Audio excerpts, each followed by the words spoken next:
ایک آدمی تھے، ان کا نام تھا بشر. تو یہ شراب پیتے تھے، بلکہ شراب کی دکان چلاتے تھے اور شراب خریدتے بیچتے رہتے. ایک دن یہ راستے میں جا رہے تھے تو ان کو کاغذ ملا پڑا ہوا.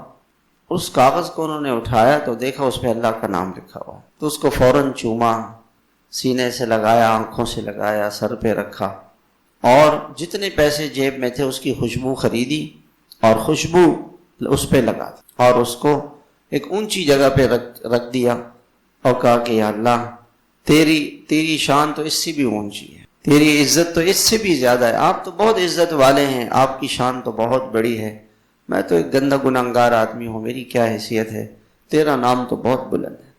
اور وہ رکھ کے وہاں سے آ گئے. ایک دن ایسا ہوا کہ رات کو پھر یہ آ گئے اپنے شراب خانے میں سو گئے. رات کو کسی نے دروازہ کٹکھٹایا تو انہوں نے کہا کہ بھائی تم رات کو کیوں آئے ہو شراب خریدنے کے لیے؟ یہ کوئی شراب خریدنے کا وقت ہے؟ کہ نہیں، میں شراب خریدنے نہیں آیا ہوں، مجھے اللہ نے بھیجا ہے آپ کے پاس. کیوں بھیجا ہے؟ اللہ تعالیٰ نے یوں فرمایا. کوئی فرشتہ تھا کہ اللہ تعالیٰ نے یوں فرمایا، اور یہ نشے میں دھت تھے.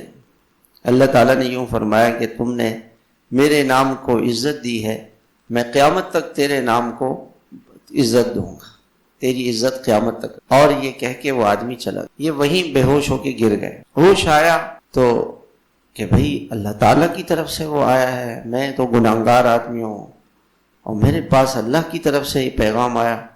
تو جب اس سے ملنے آئے تھے تو ننگے پاؤں تھے، تو ننگے پاؤں دوڑے اس کو دیکھنے کے لیے کہ وہ کہاں ہے. تو وہ تو فرشتہ تھا، وہ چلا گیا. واپس آئے تو اللہ نے توبہ کی توفیق دے دی.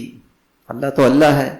اتنی سی بات پر کہ صرف اللہ کے نام کو انہوں نے اونچی جگہ پہ لے جا کے رکھ دیا.